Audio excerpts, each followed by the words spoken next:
Can we give another round of applause for our sister Savvy, who has done so much work in North Carolina? And can we give a quick round of applause to all the speakers for today?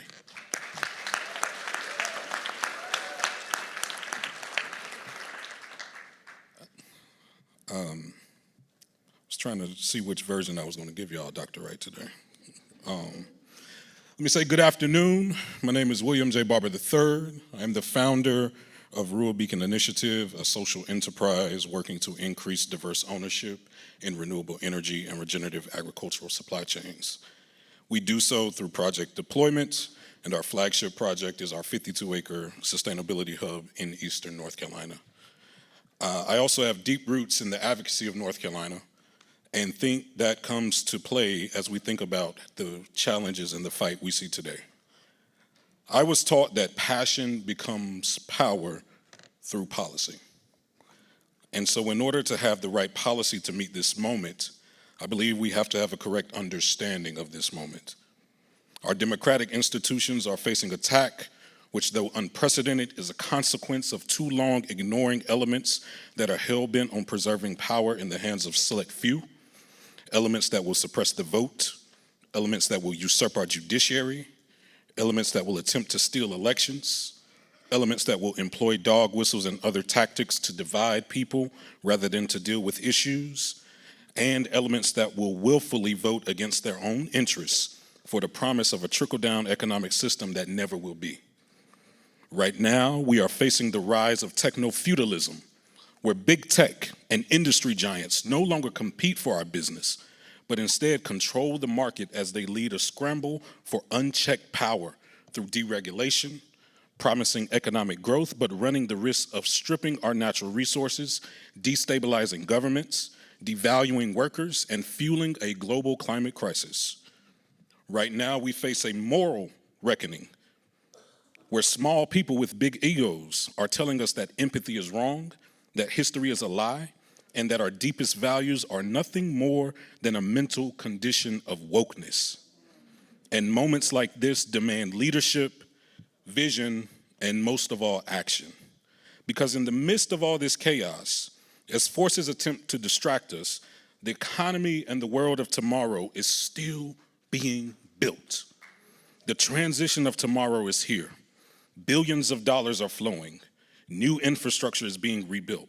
New industries are being born worldwide and right here in the United States.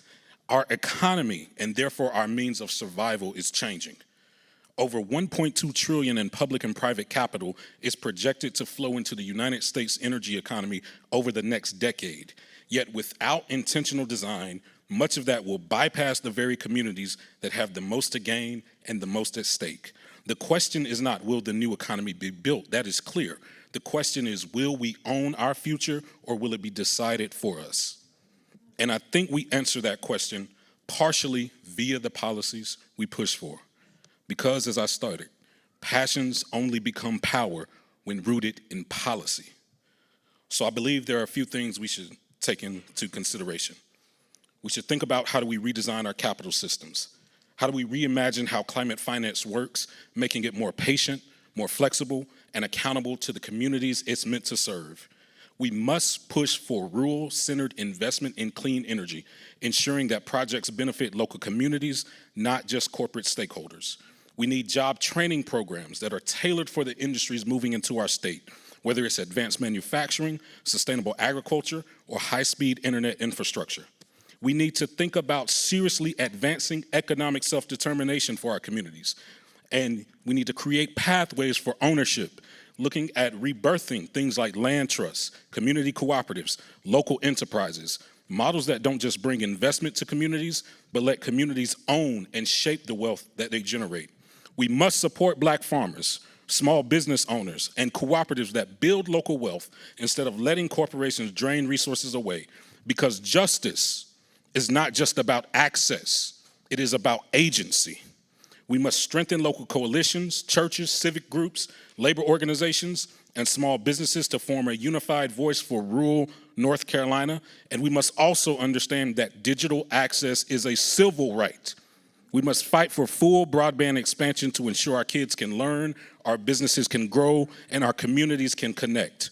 Overall, we must fundamentally wrestle with what it means to build and wield power in all the forms necessary to build the nation that we deserve. No part of the work is unnecessary. Culturally, we must understand how we build power. Economically, we must understand how we build power. Politically, we must understand how we build power. Physically, we must understand how we build power. And in the new age of information, we must understand how we build power through data. To quote the conflicted statesman Winston Churchill, you cannot reason with a tiger when your head is in his mouth. Our head is in the mouth of a tiger. Do not be mistaken. And it is going to take nothing less than the cultivation of power to get it out. But not power just for power's sake, but instead power that helps us rise together, speak together, and work together now. Thank you.